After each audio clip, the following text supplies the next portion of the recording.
Comes up!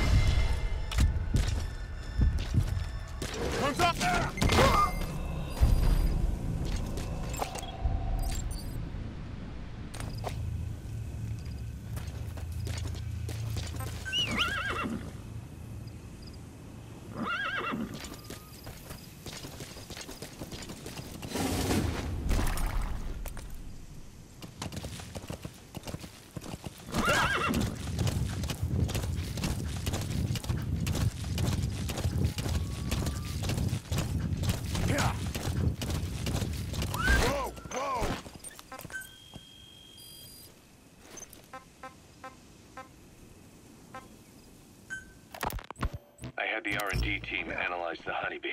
How? The CIA wanted it with everything intact. They took it apart to look at it. Then they put it back together. Everything intact.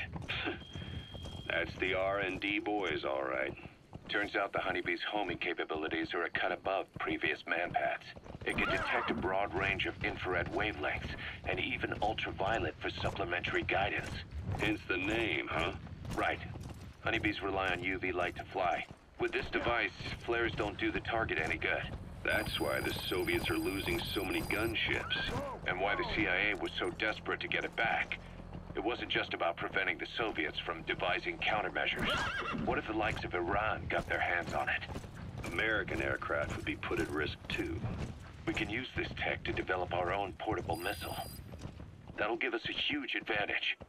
It'll take a little time before the analysis results can be applied to actual implementation. But we'll keep moving with the research.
Subject on board. Leave the rest to us.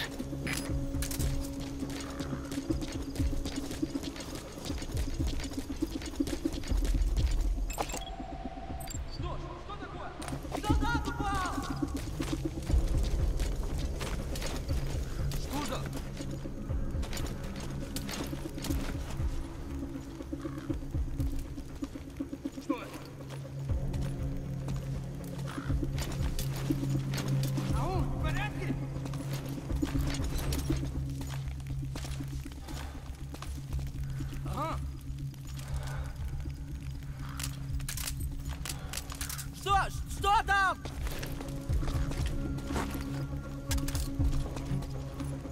Проснись, бой! Вставай! КП-434! Одного из наших вырубили! Прием! Это КП, понял. Всем единицам. Будьте бдительны и найдите нарушителей. Конец связи.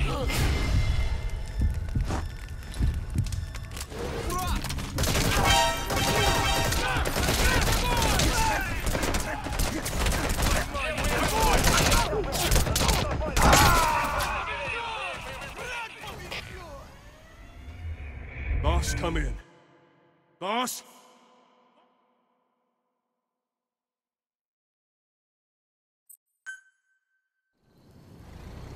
Yeah.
Понял. Обследуйте сектор. Но осторожно. Конец связи.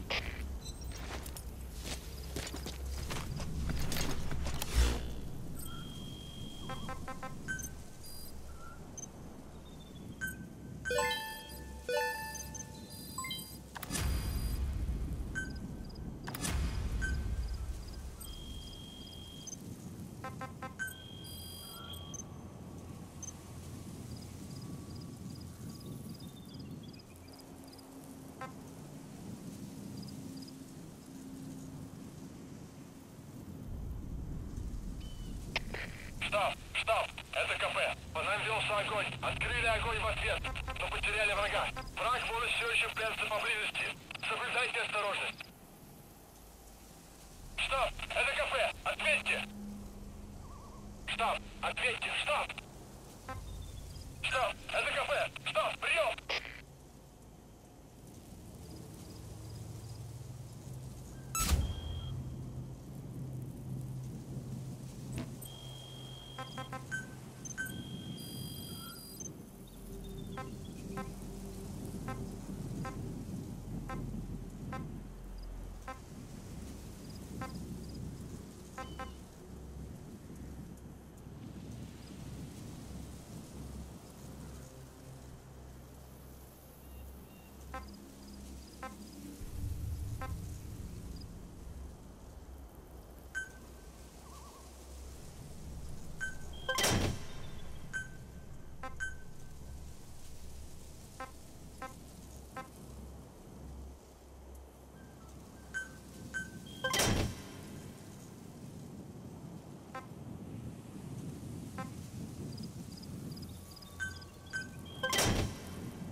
Штаб, это кафе. По нам велся огонь. Открыли огонь в ответ. Но потеряли врага. Враг может все еще прятаться поблизости. Соблюдайте осторожность. Штаб, это кафе. Ответьте. Штаб, ответьте. Штаб. Штаб, это кафе. Штаб, прием.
Kaz, what about the unit that attacked us in the mist?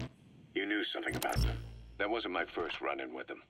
It happened right before I was captured by the Soviets. We were on the Zero line that day, the Afghan side, on our way back from training the Mujahideen at a mountain camp in Kunar province. There's a lot of that work in Afghanistan. Most PFs shy away from it because it draws too much attention. But for us, that was the whole point. The job itself went great. We just had to make it back to a tribal area in Pakistan. But all of a sudden, visibility got real bad. It was no sandstorm. Our point man gave this strange report. He said he could see skulls in the mist. Skulls? The next moment, he went silent. We scrambled into formation, right before his arms and legs came raining down on us. It was always supposed to be a dangerous mission, so I had Diamond Dog's very best with me. We were calling out to each other. But one by one, the voices just went dead. Whatever happened to me, I lost consciousness before I knew it. When I came to, I was in a Soviet camp, tied to an interrogation chair. Could they be some new Spetsnaz unit? No. The ones that interrogated me were just the average rank and file. Whatever group attacked us, the way they moved was just insane. And that mist, appearing out of nowhere. The Soviets don't have tech like that. If they did, Ocelot would have heard about it. I doubt the West does either. Then Langley would be sleeping a lot easier. Why'd they come after you? Wish I knew. I'm the only one who survived. Though I don't think they planned it that way.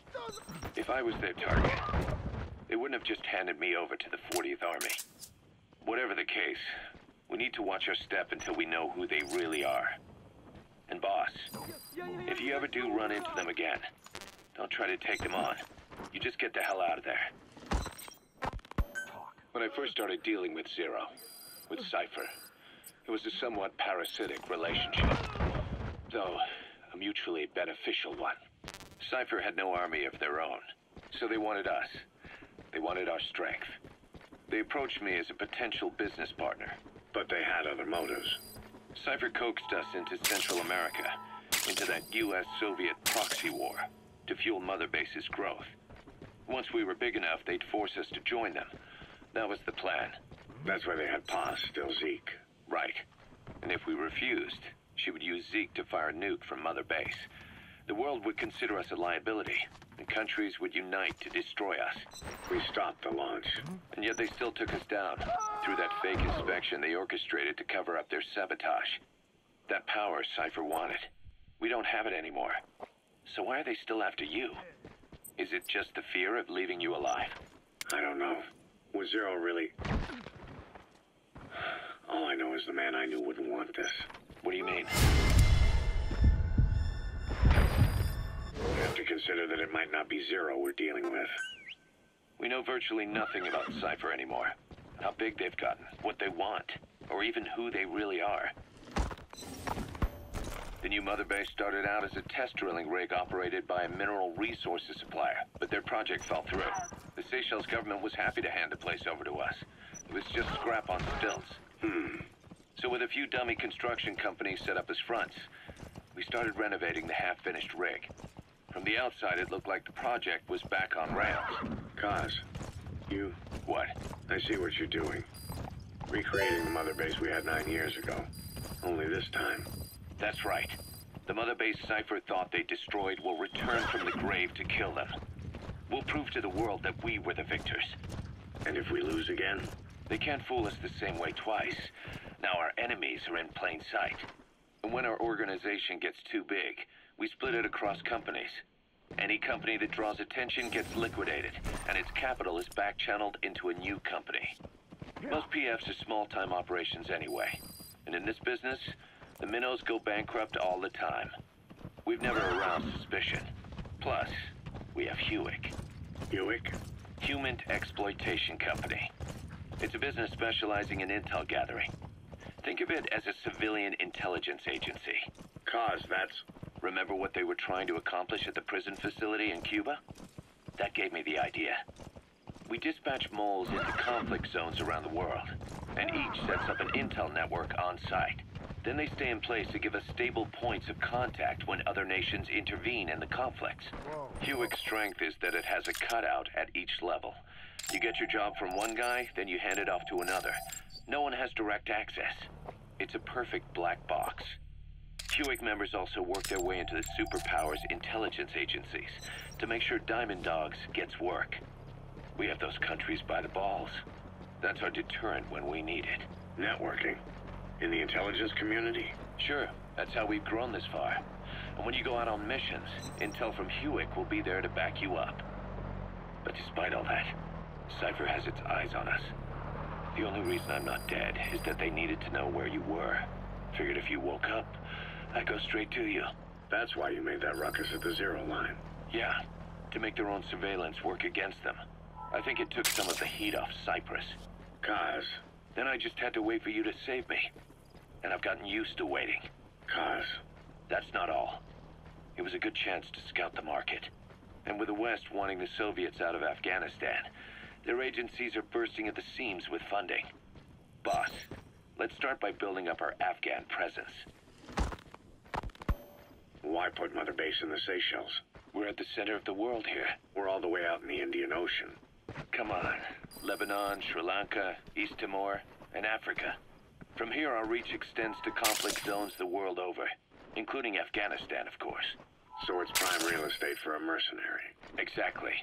Latin America isn't as close as I'd like, but we have Amanda and her people to help in that department.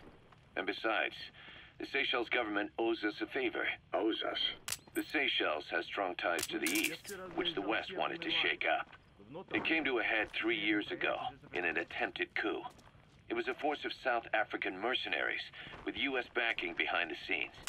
They were only platoon size, but South Africa is home to some heavy PFs. Too much for the Seychelles to handle. In the end, they accepted help from the Tanzanian army and quelled the coup. We set up the deal and handled on-site tactical instruction.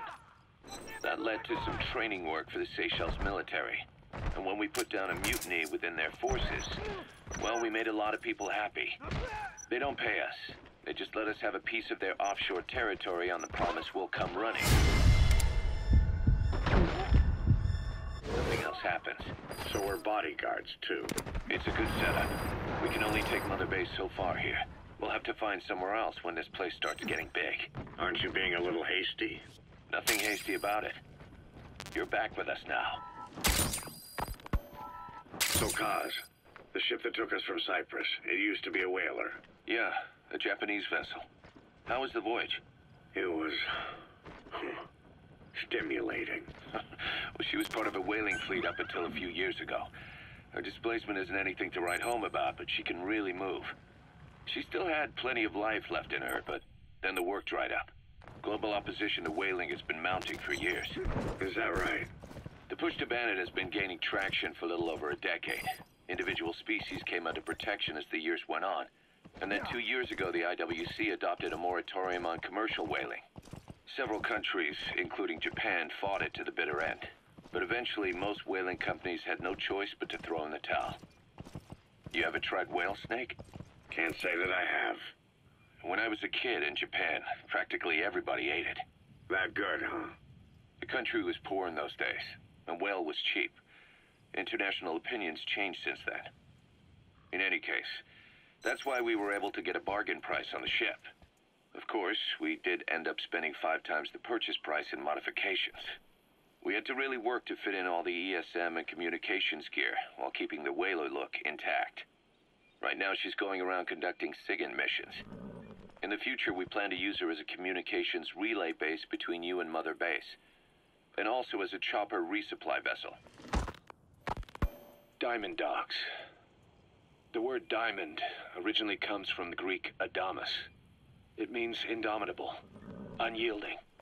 Other words for the stones often mean eternal bond, fortitude, or purity. The same is true of the Star of Bethlehem flowers you laid on the boss's grave. They represent innocence, as well as chastity, yielding to no man while maintaining one's virtue. In other words, staying loyal to something.